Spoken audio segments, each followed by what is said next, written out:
Hi, this is Bill Osborne, City Manager in Douglasville. I'm on the road today in Savannah at the annual meeting of the Georgia Municipal Association. And I'm going to be talking with a man who has several different perspectives on government in Georgia. Hope you'll stay tuned for that interview.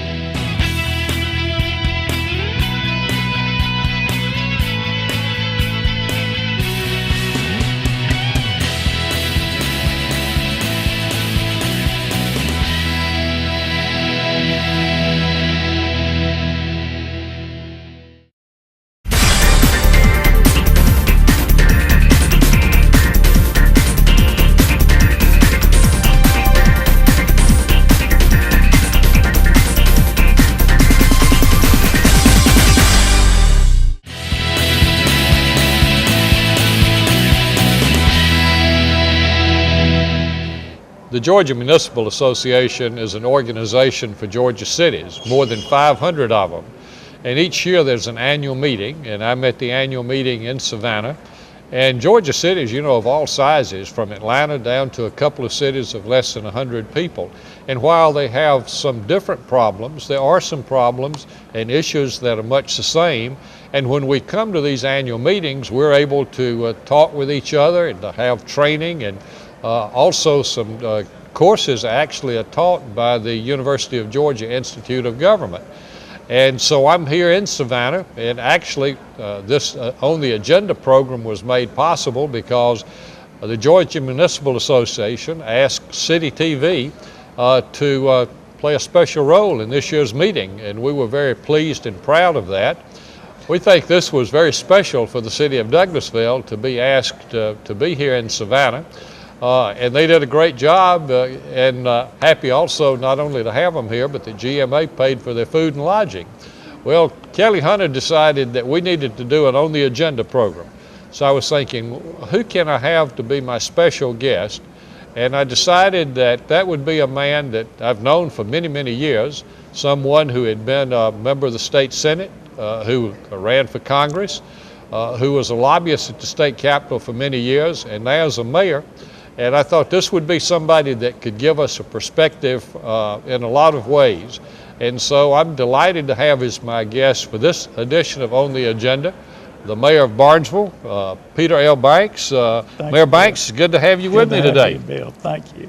And what we want to talk about, of course, is the several perspectives, but you know, you've got another very distinguishing mark in your career. That is, you went to the University of Georgia Absolutely. with me, and we first met at the university, gosh, almost 50 years ago. A couple of courses on constitutional law. I'm not sure we were always on the same side of the fence, but I do remember we enjoyed those discussions. Dr. Albert Say, who was a noted constitutional authority in Georgia in those days. But after you graduated from the university, tell me what happened over the next few years. Well, I was going to say, first of all, that I remember you and I remember Dr. Say. Right. And while we might have disagreed from time to time, I don't know who asked the hardest questions, either you or Dr. Say. But thanks. When I went to law school, and after law school, or after my first year, Congressman Jack Flint from Griffin was in Washington, of course, and asked me if I would come up and be his legislative assistant. Right. And it was just too much of an opportunity to pass up. And I thought I might go to law school at night up there at George Washington, but I tried that. It just didn't all work out. But I did go to Washington. It was a great, great time. Part of what I learned up there was that there were a lot of government relations people that came in. They were very well educated. They were very articulate and came with whatever they needed to talk to the congressman about. And I had kind of decided that I think I'd like to do that kind of work rather than going to the actual law practice. So I came back home after about 2 years. I finished law school at Georgia, and I did not want to practice law. The Georgia Chamber of Commerce asked me to come in and work with them for as long as I wanted to. in government relations and industrial affairs, and I got to travel around. I did that and loved it very much.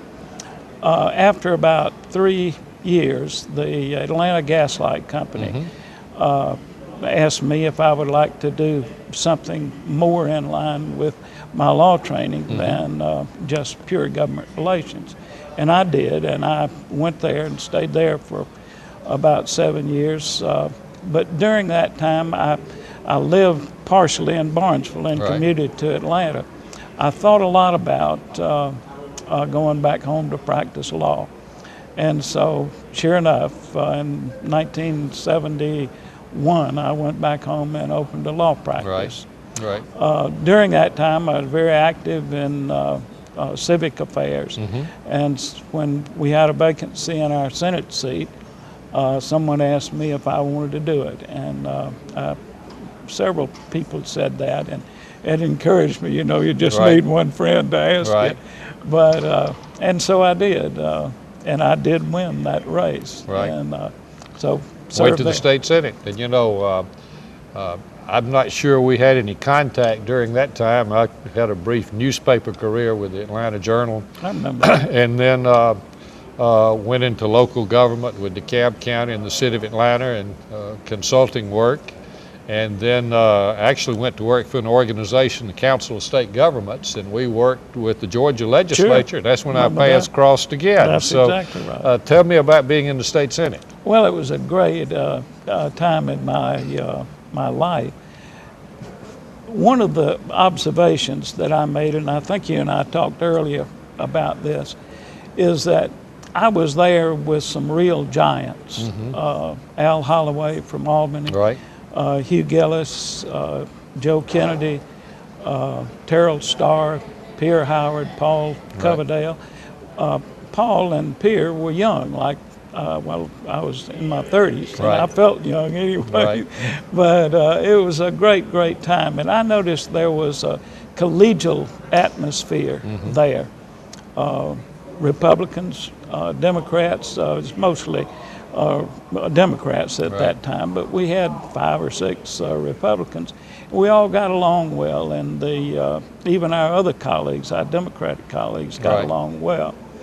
And as I observed later, and particularly now, I don't see that same collegial atmosphere now. It's so partisan that I see the same thing in Congress, as a matter of fact. And you know, speaking of those gentlemen in the legislature, of course I was with the Southern Legislative Conference and would come to the Capitol and got to know really all of the men that you were talking about, because I worked in that capacity for about 10 years.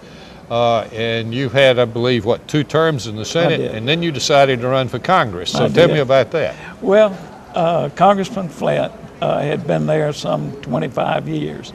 And he had decided in 1978 to retire. And we talked about it, and the problem I saw in that district was that I had all of my Senate counties were not in the congressional district. I was in one of the smaller counties, Lamar, Barnesville, and it was on the tail end of the district. But I talked to people in the various counties and decided that I think I can make it. Particularly if I got the Democratic nomination, I felt very confident there. But I, along with others, there were about 8 people in the Democratic primary, as I recall, and also 2 or 3 in the Republican primary. So, now, when you and I talked the other day, you mentioned to me that you carried Douglas County. I did, as a matter of fact. Tell me about campaigning in Douglasville. I will. An old friend, Nick Banks, and I'm not sure we're kin, but at least we claim kin. And Nick was the city manager. He was my predecessor. And then Reba Potate was my campaign secretary. And she later worked for me at the Council of State Governments. I remember that. And Reba had worked for the Republican caucus in the House or the Senate. And I thought that might be a good thing for me. One, she was from Douglasville, and I needed that. and two, she was Republicans, and I knew that she had a lot of friends over there. So, but I enjoyed Douglas County. It was a lot of fun to be there, and I did have some friends.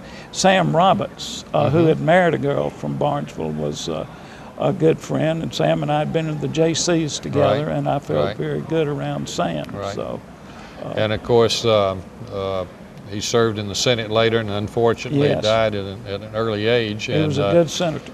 And of course, you know, you probably thought occasionally, well, what if I had won that congressional race? Then you might have been in Washington for some period of time, and Gingrich might not have been there because that was probably about the second time that he was running for election. Newt and I became good friends later on, but I felt like at that time that was still a Democratic seat.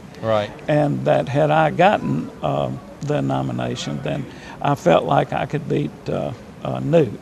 But in that race, Bill, if you recall, Betty Talmadge, Senator Talmadge's estranged or divorced wife, Virginia Shepard, who was my colleague and good friend in the Senate, and we're all good friends to this day.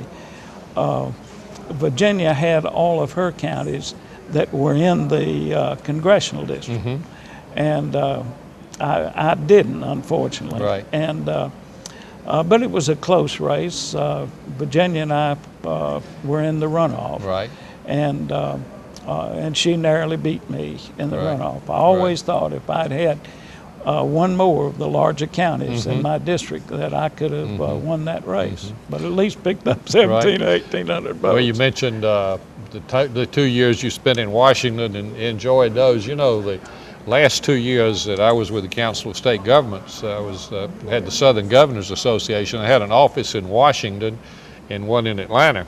And then they decided to move everything to Washington, and I was kind of like the saying, Washington's a nice place to visit, but I wouldn't want to live there. And so I left that type of work.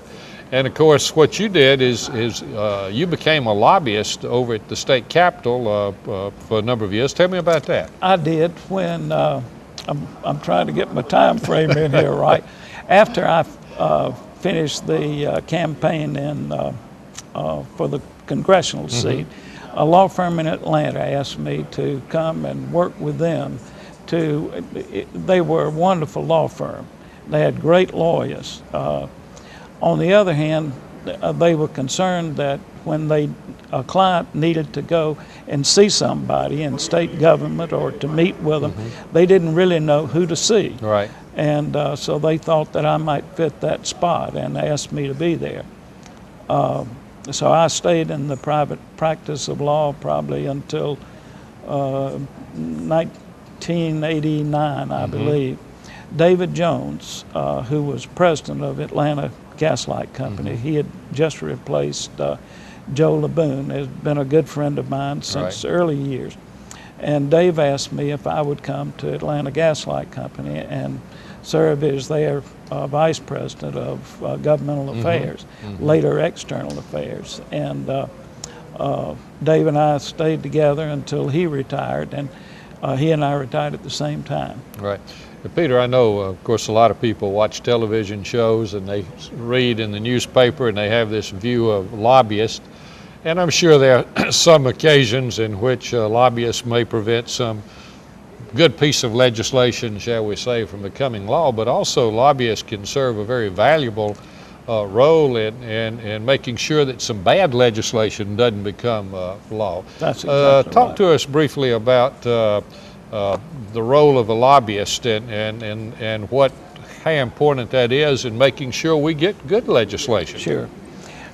The lobbyist's role, of course, is an advocate for the people that he or she represent.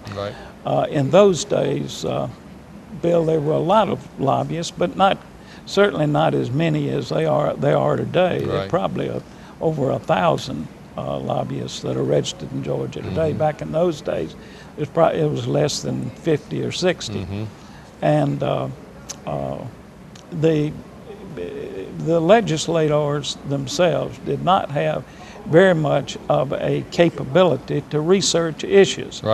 I know people think that as soon as you're elected that you know everything about state government, but the fact is that there's a lot of things they don't know about Atlanta Gas Light Company, for instance, or Georgia Power, or Southern Bell, or any company. Right. And so I felt like it was my duty, as others, to tell them if they were going to do something on taxation, the environment, or some regulatory issue, that they needed to know the effect that it would have on my company. Right. Excuse me. And again, back in those days, you had mostly people that were in the railroads or the utilities and people like that. The Department of Education began to have their own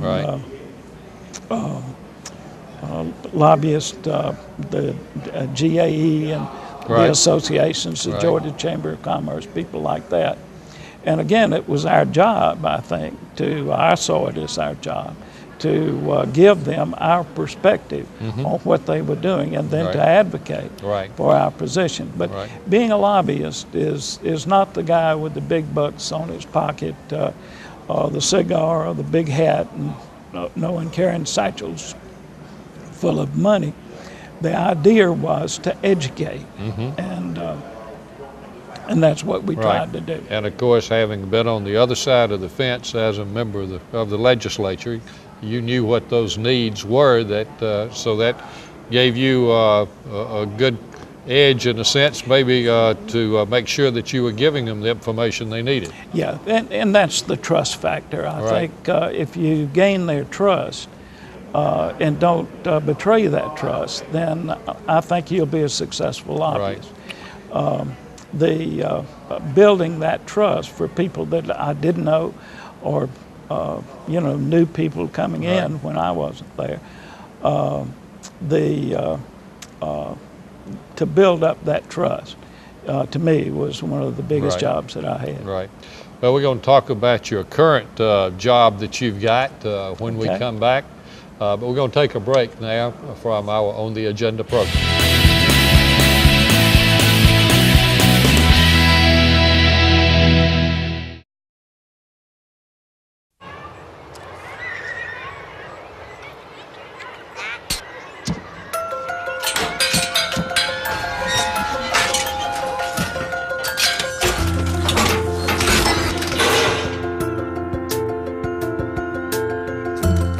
Good nutrition can lead to great things.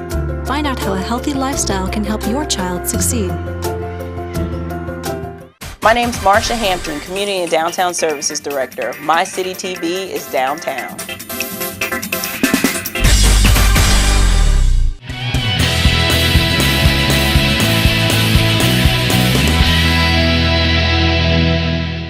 Peter, I know at some point, not too long ago, you decided to become a local government official. So tell me how that decision came about. Bill, when I retired in 2000, I went to St. Simon's Island, and I loved it down there. I stayed probably 3 years.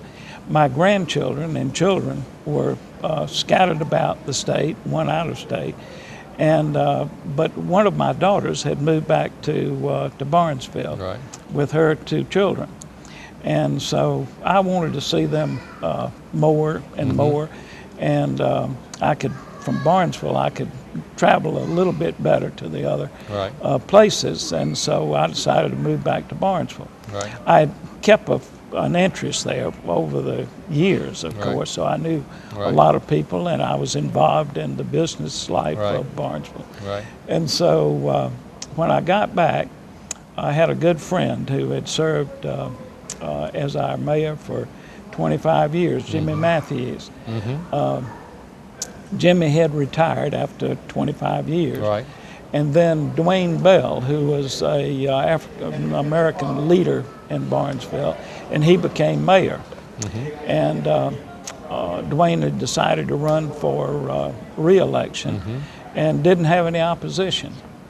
And unfortunately, he had cancer, and his cancer died. He died of cancer before he could get back into office. And so we held a special election, and people had talked to me about running, and I said, "Nah, I'm not interested," you know. But then I came to the point that, you know, I've got interest here. I've got the best interests I know of my grandchildren and children, and I want to make sure that our city is going to be a good place for them to live. And so I ran. Very good. And I was elected. Well, that's great. And, you know, gave us an opportunity to get reacquainted. Right. And, you know, Georgia Municipal Association, as it has prepared for its annual meetings, they usually do a questionnaire. And recently they did one. And one of the questions that they asked was, what are some of the major issues facing local government? And I responded, and I'm sure that y'all responded from Barnesville, but the results that they came up with was that said 64% of Georgia citizens think that the top issue is dealing with the recession and the impact of the recession on revenues and service levels. Second was job creation and economic development. Third was paying for the water and sewer infrastructure. Fourth was funding capital needs other than water and sewer and transportation. Fifth was health care costs for your employees. Sure. And sixth was the erosion of local control by actions that the state has taken to or has looked at taking that would impact on our revenue sources and home rule powers. I know from Douglasville's standpoint, one that I had at the top of the list that was, I think, number 7 was on transportation. Sure. But from the standpoint of Barnesville, what were the concerns, or what are the major concerns that you have? Well, I think that's a great list that you have, and certainly we have the same affinity for those issues as you do. One of the major concerns to me, outside of the core economic issues, all my life I've heard politicians talk about partnerships, business partnerships. We want to partner with the city, with the county, with your business and so on, private-public partnerships, that sort of thing. But I've noticed since I became mayor that partnership doesn't work very well. In fact, I would say there is no partnership. I'm concerned about the legislature not understanding the local issues from a local government standpoint. And whether it be city or county, doesn't matter. I just don't think they quite understand the relationship between us and them and our people. That concerns me a lot. Right. You know, one of the questions that was asked on the survey was whether or not state officials understand the role that cities play in providing services that create a high quality of life for residents and a positive environment for economic development. And more than 70% of the municipal officials answered that they didn't think state officials did understand. And only exactly 16% said that they thought they did. So that's pretty telling. Well, I participated in that, and I was one that said, you know, we don't have that kind of good relationship. I said the same thing. You know, when looking at the issues that were listed, Jim Higdon, who is, of course, the executive director of GMA, in speaking of those issues, and I'm going to read what he said, there's no surprise that the impact of the recession tops the list this year. City officials across the state are grappling with decreased sales and property tax revenues. Building and inspection fees have also dropped off dramatically, resulting in little or no work for those employees. Cities have cut staff, reduced pay, and have shifted more of the cost of providing insurance benefits to the employee, all in an effort to maintain essential services. When I read that, I thought, my goodness, Jim, you have pinpointed what's going on in Douglasville. But, you know, one of the things that survey also asked was, look ahead for the next 5 to 10 years, and what do you see as the major issues? And the top 4, one was paying for the long-term infrastructure improvements, capital needs. Second was job creation, economic development.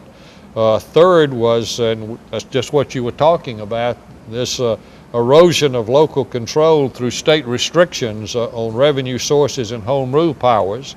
And then and those were the top three really in the state. You kind of agree with that list? Absolutely, I do. But one of the things we have to do, particularly on the side of dealing with our legislators, is that we've got to do a better job. Right. I know the Municipal Association under Jim's leadership has done a great job in trying to bridge that gap.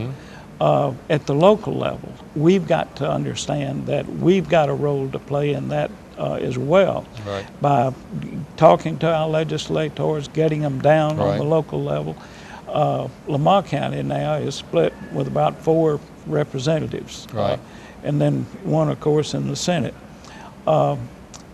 We've got to do a better job, and they've been good people. Don't get me wrong. I'm pleased with our people, but I want them to understand that when they take action up there, it affects us, and I want to make sure that they stay on their side of the revenue stream and let us stay on ours. Whatever they do up there is going to affect us at home. I agree with that, and you know, all of this, just looking at what's the economic well-being of our communities, and because if they don't give us those options in a sense, that really creates problems. One of the other things on this survey is looking at economic development and job creations, and we feel so strongly about that in Douglasville. Last year we decided to break away from the county development authority and create our own city development authority, because we wanted to have better control over the type of industry that came into the city, both for job creation and for environmental as well as economic reasons. Well, we're about out of time, Mr. Mayor, but it's been great to visit with you again, and like I say, thinking back almost 50 years when we first got acquainted. Always give my guest an opportunity for final words, so the mic is yours. Well, thank you, Bill. Thank you. I've enjoyed the opportunity, first, to know you, and second, for this opportunity to expound on some of the things that you and I talk about every day. So thank you very much. Well, great to have had you with me today, Peter, Bill. And come to see us in Douglasville, because obviously you've still got friends there. I do. Thank you very much. And to the viewers that we have today, thank you for being with us. Join us next time for On the Agenda.